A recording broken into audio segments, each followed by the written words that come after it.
जाबाज police अफसर Rajesh चेची DSP GRP ने जलती ट्रेन पर रोड फेंक कर घायल करने वाले व्यक्ति को पकड़ लिया है। पूर्व में आधा दर्जन केसों में संलिप्त अपराधी निकला जलती ट्रेन पर पाइप फेंकने वाला।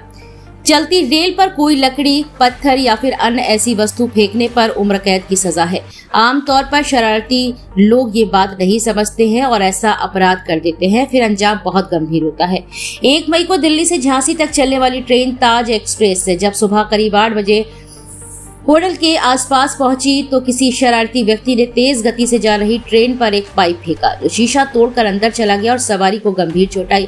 जब ट्रेन मथुरा रुकी तो घायल को प्राथमिक चिकित्सा दिया गया और उसके कथन के आधार पर मथुरा में 0 FIR दर्ज करके जीआरपी फरीदाबाद भेजी गई और जीआरपी के द्वारा अभियोग अंकित करके तफ्तीश प्रारंभ की गई। गहन जांच के बाद एक व्यक्ति पर शक हुआ और उसकी तलाश की गई। कल 13 मई को उस व्यक्ति जिसका नाम पंकज पुत्र स्वर्गीय सुनील निवासी बेड़ापट्टी होटल है, जिसको गिरफ्तार किया गया है। पूछताछ में इसने अपना जुर्म कबूल किया है। इसका आपराधिक रिकॉर्ड निकालने पर ज्ञात हुआ कि यह पहले आधा दर्जन से अधिक मामलों में गिरफ्तार हो चुका है, जिसमें पुलिस हिरासत से भागना, नाबालिग लड़की को लेकर भागना और शस्त्र अधिनियम जैसे गंभीर मामले हैं। इसे आज इलाका मजिस्ट्रेट साहब के सम्मुख पेश किया।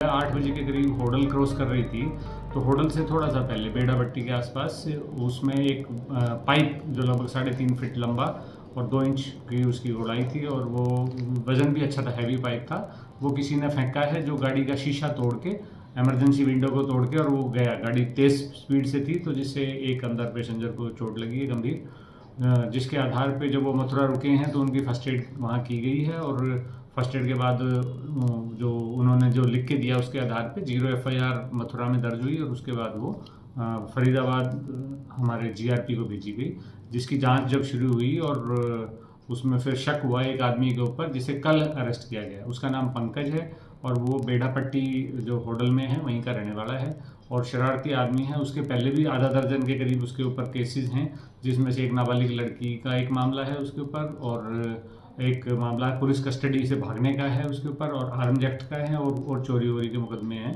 तो ये एक शरारती तत्व है जिसने जब गहन पूछताछ हुई है तो उसने अपना जुर्म स्वीकार किया है और सारी फॉर्मेलिटी पूरी कर ली गई हैं और अब उसको आज कोर्ट में पेश किया जाएगा। और ये मैं अवगत कराना चाह रहा हूँ कि चलती ट्रेन के ऊपर आपने कोई पत्थर, लकड़ी या लोहे का सामान या कोई भी ऑब्जेक्ट अगर फेंका है तो जिससे कि सवारी को खतरा हो सकता है या रेल की प्रॉपर्टी को, तो उसमें उम्र कैद की सज़ा है, 10 साल या उम्र कैद की सज़ा है। तो ये लोगों को पता नहीं है इस बारे में। ये जो इस तरह के शरारती लोग जो करते हैं, अब ये पकड़ा गया, उम्र कैद की सज़ा है। जो हत्या के मुकदमे में उम्र कैद की सज़ा होती है उतना गंभीर मामला होता है, तो इसमें लोग सचेत रहें कि इस तरह की शरारतें, वैसे भी देश की प्रॉपर्टी है। हम सब देश, अगर थोड़ी सी भी हमारे अंदर देशभक्ति है तो हम देश की प्रॉपर्टी को तो नुकसान नहीं पहुंचाएं कम से कम।